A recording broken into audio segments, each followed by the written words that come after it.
This is your ultimate stop for everything sports. The Golden State Media Concepts Sports Podcast. Should I say more? From the NFL, MLB, the NBA to MMA, it's all in here. The Golden State Media Concepts Sports Podcast. Listen now.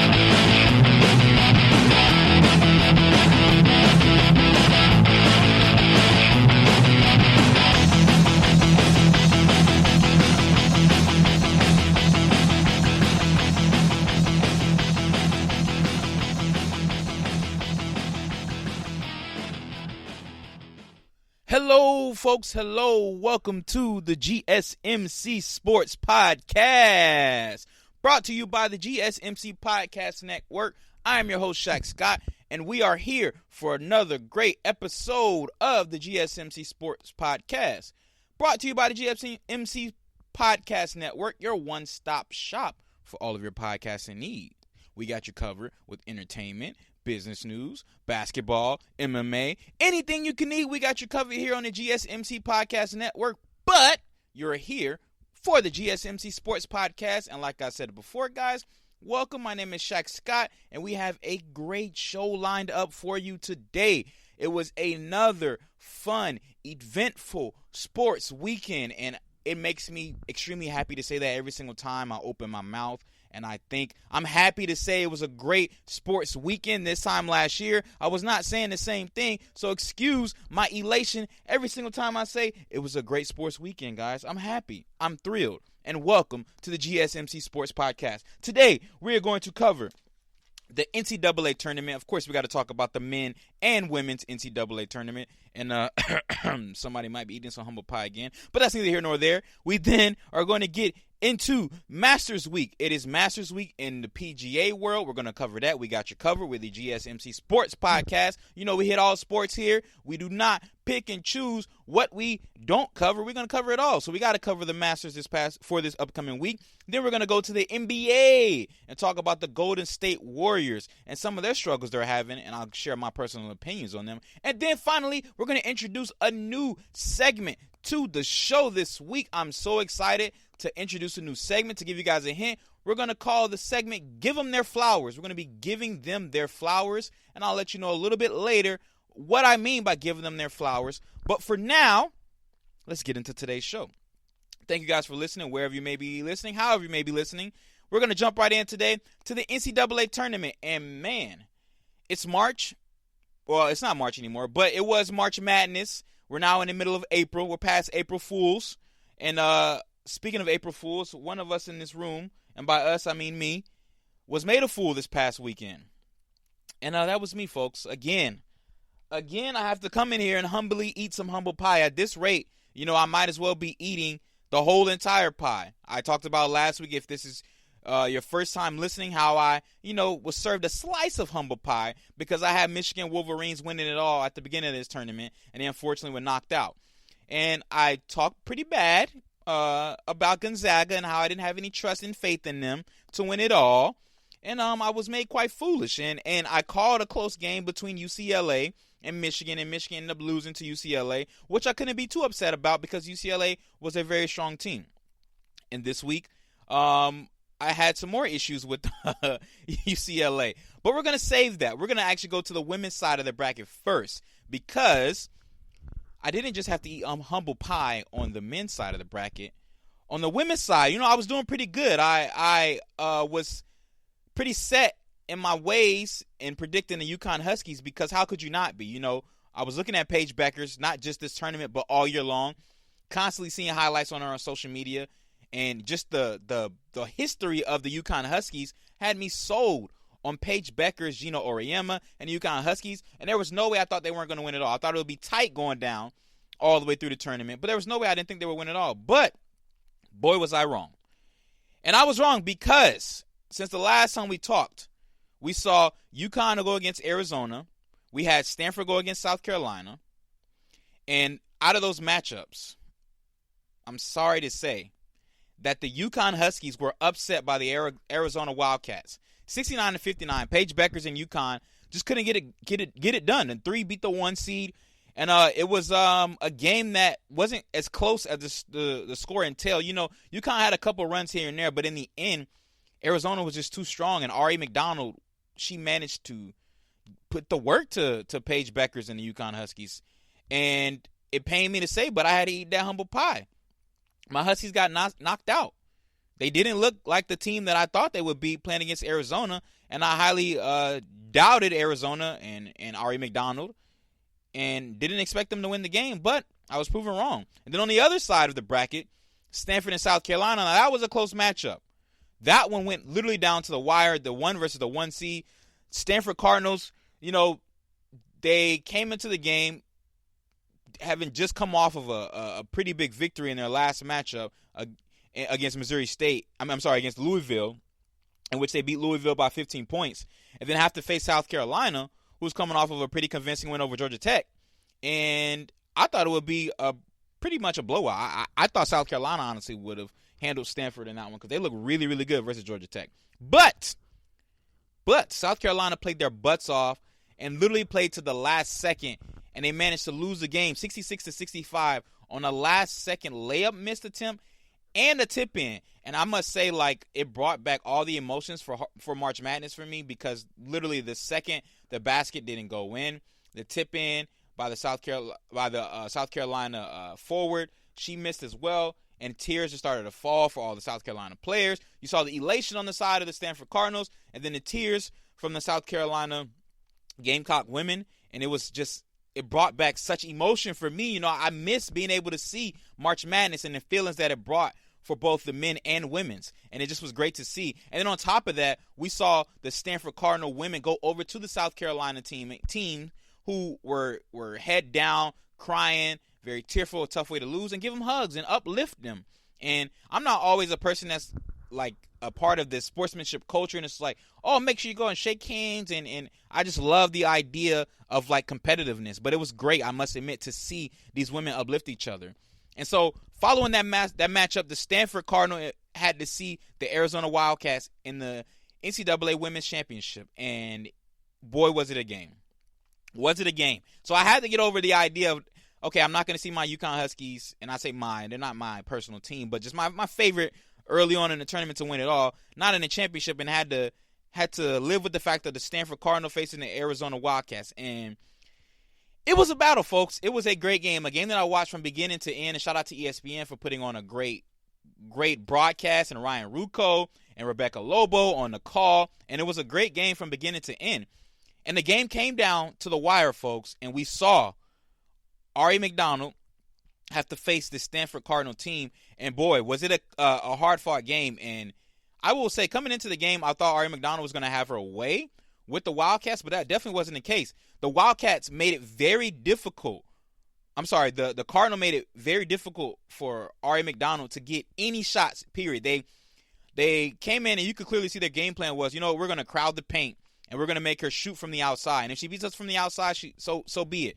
And she's a person that is very good off the dribble. And every single time she got the ball, there never was a moment in which she didn't see 2 or 3 defenders in her face. So if she drove to the basket, there was 3 people in her face ready to contest the shot or help out. And that led to her teammates being open.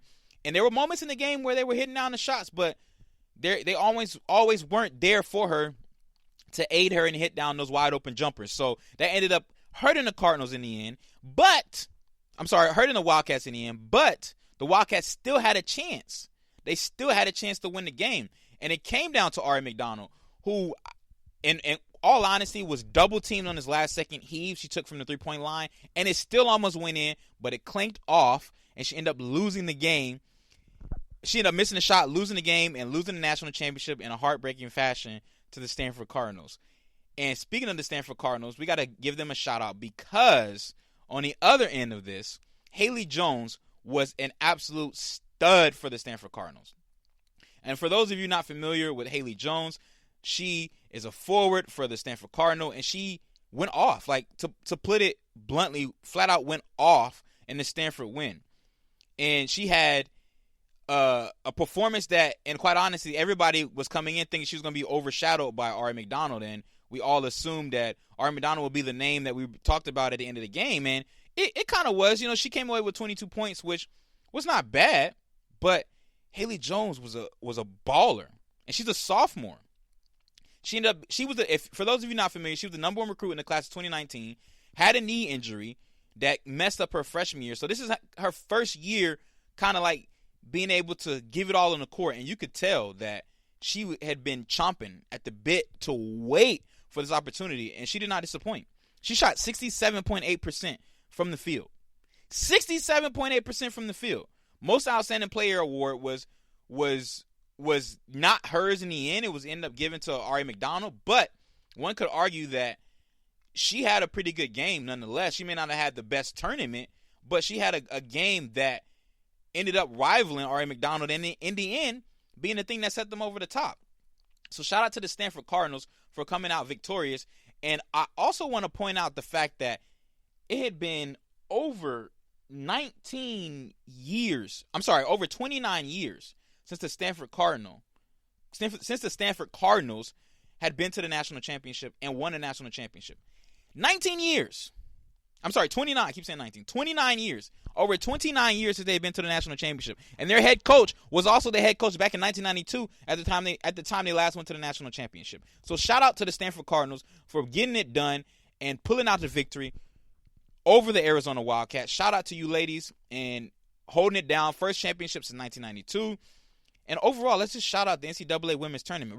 A little bit later, we're going to get into why giving the flowers to the ladies, but overall, a great NCAA tournament.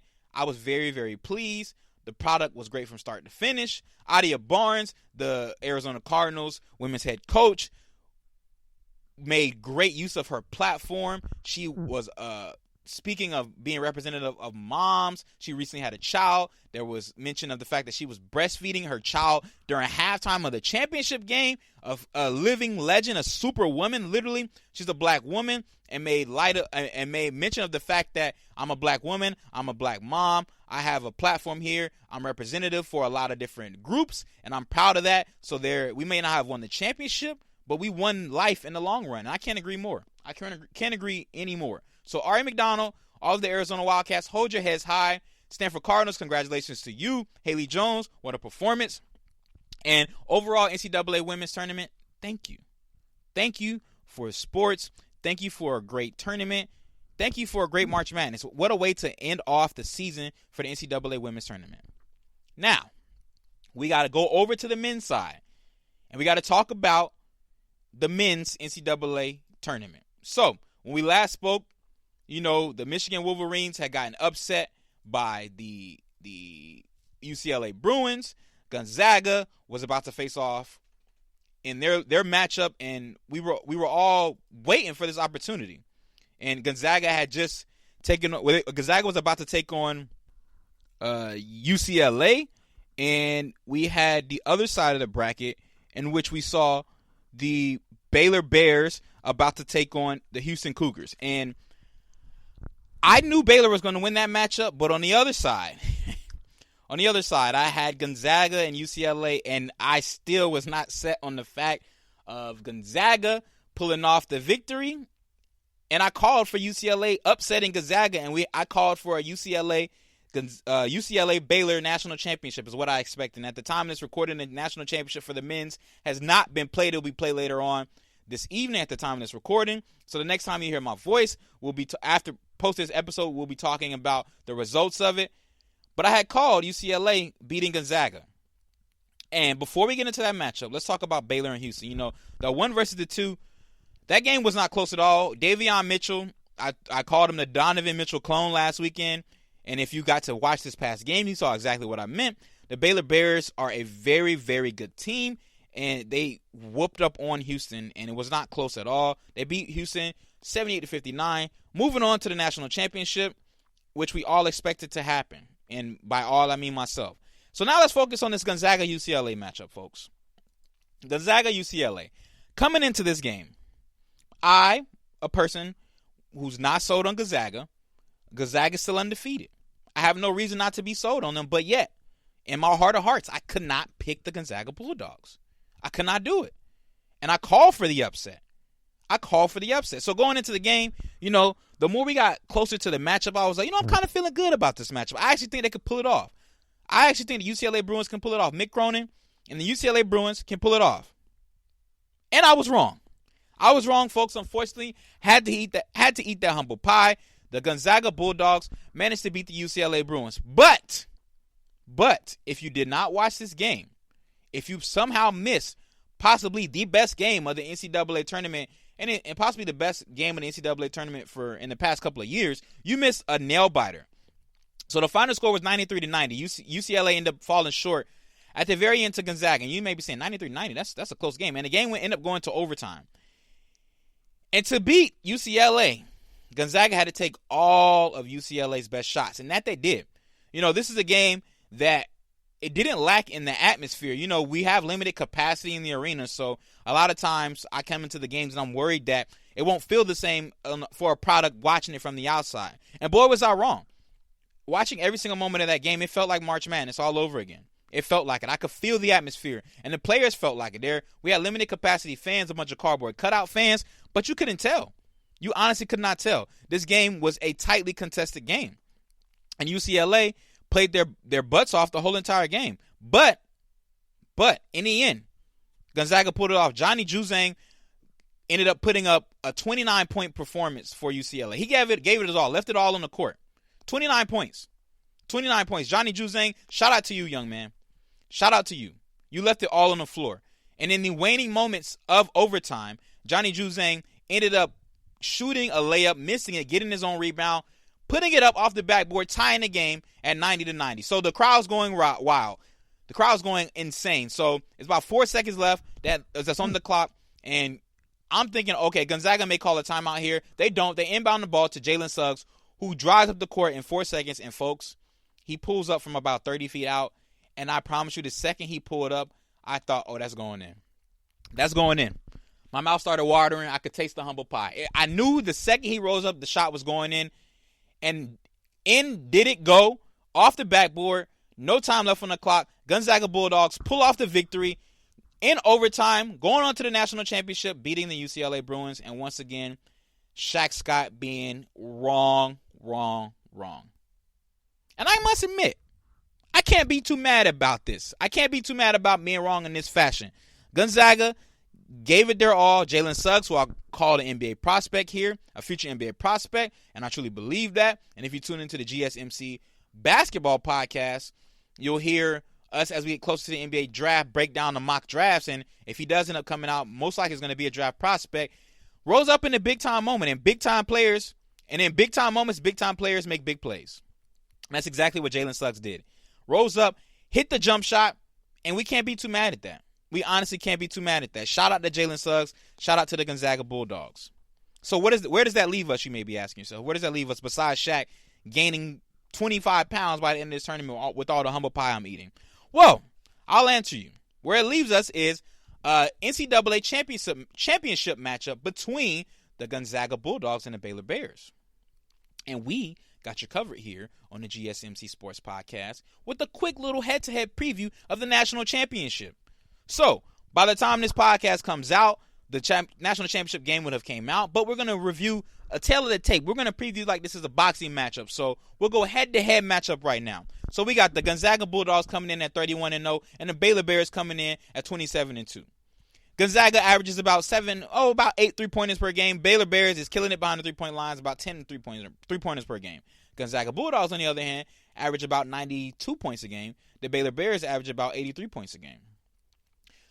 The Gonzaga Bulldogs give up about 69 points a game. The Baylor Bears give up about 65 points a game.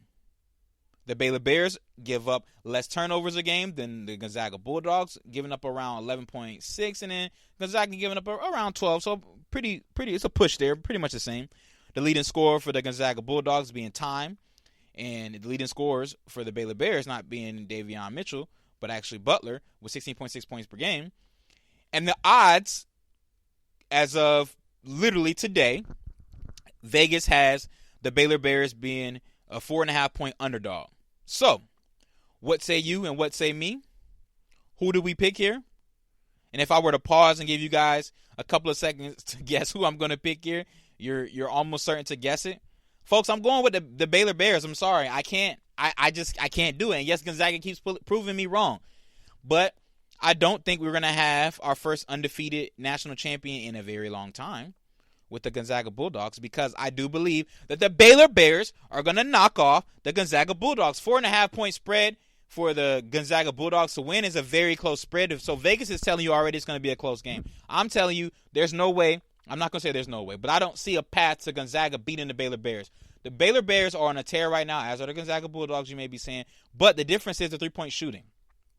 And watching that last matchup, I know UCLA is a very different team than Houston, but watching the way Baylor played against Houston, they look undefeatable.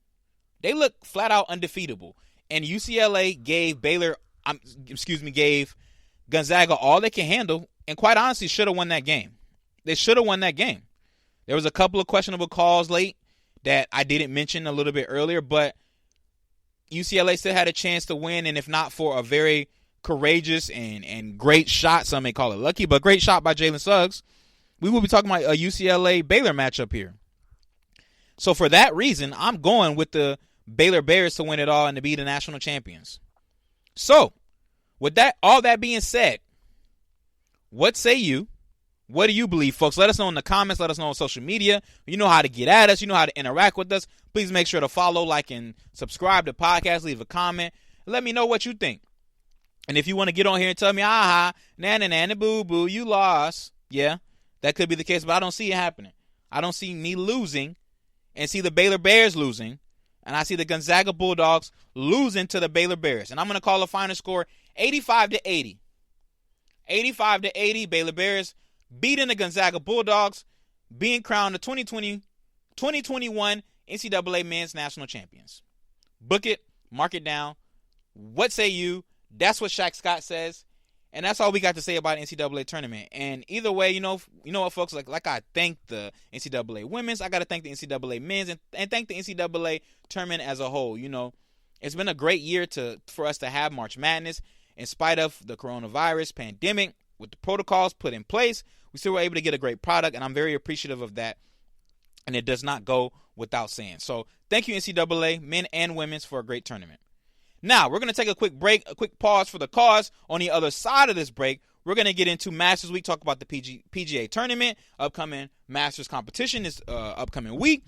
We then are going to go into the NBA and talk about the Golden State Warriors and their struggles as of late. And then we're going to end our show giving out some flowers, a new segment. We got to give out some flowers, folks. But none of that is happening until after this break. Are you looking for the very best NFL and college football podcast? Then check out the GSMC Football Podcast. Get the latest football news both on and off the field. From the NFL Draft to trades to the rumor mill to the NFL Combines, they got you covered. That's GSMCpodcast.com/football-podcast. Get updates on college rivalries, game day insights, and much, much more. It's football talk the way you want it. This show eats, sleeps, and breathes football. Don't forget to like them on Facebook and follow them on Twitter. Visit GSMCpodcast.com for more info.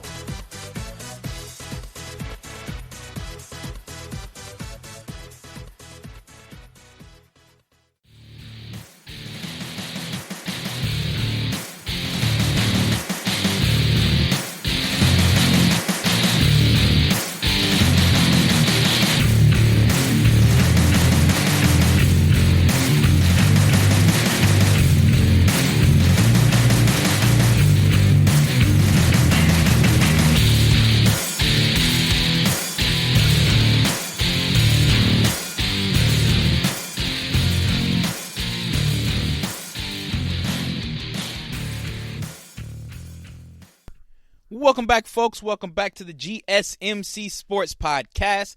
I am your host, Shaq Scott.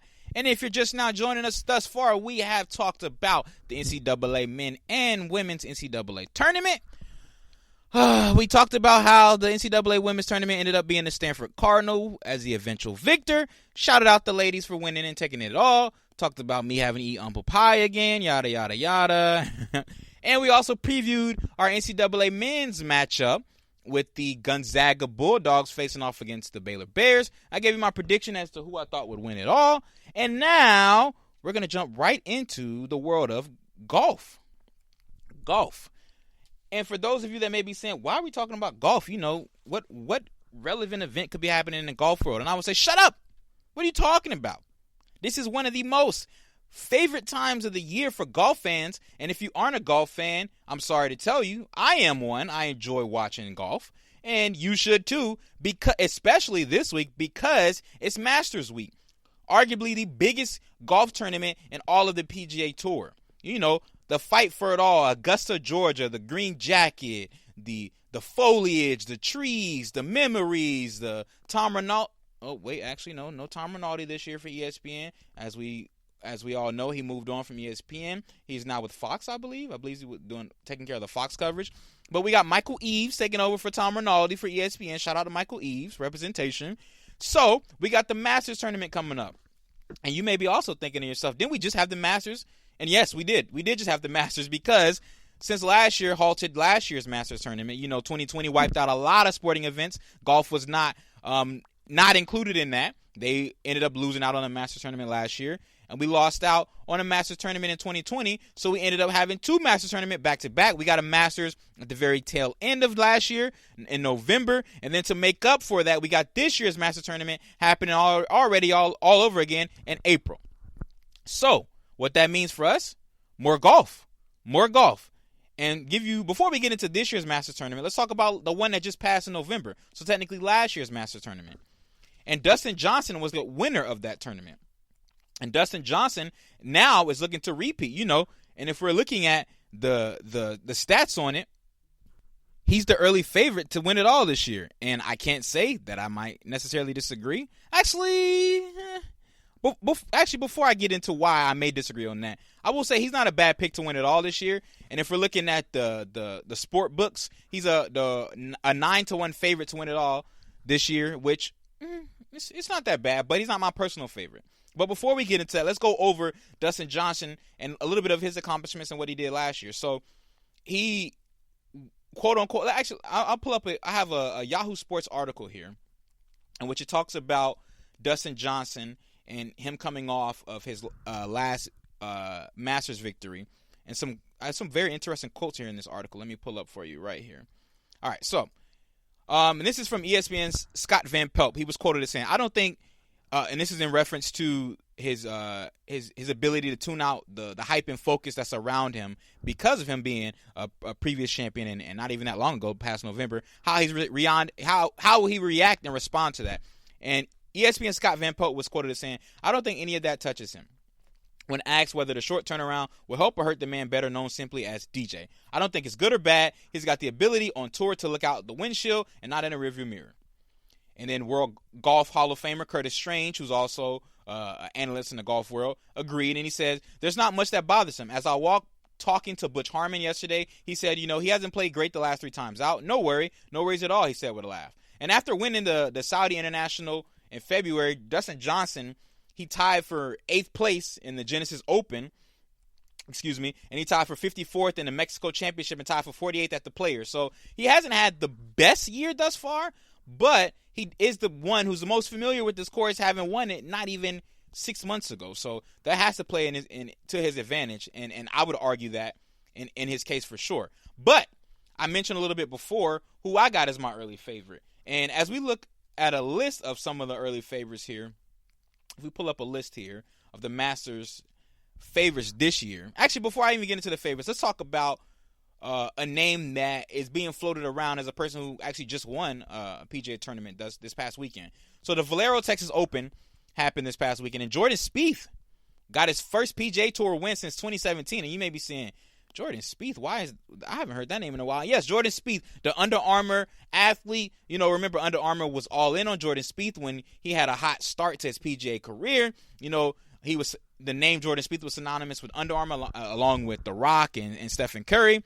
But he's been pretty quiet since then and has managed to struggle a bit when it came to the PGA Tour. So it was quite shocking, and ESPN the PGA Tour released a tweet earlier saying it's 1,351 days later,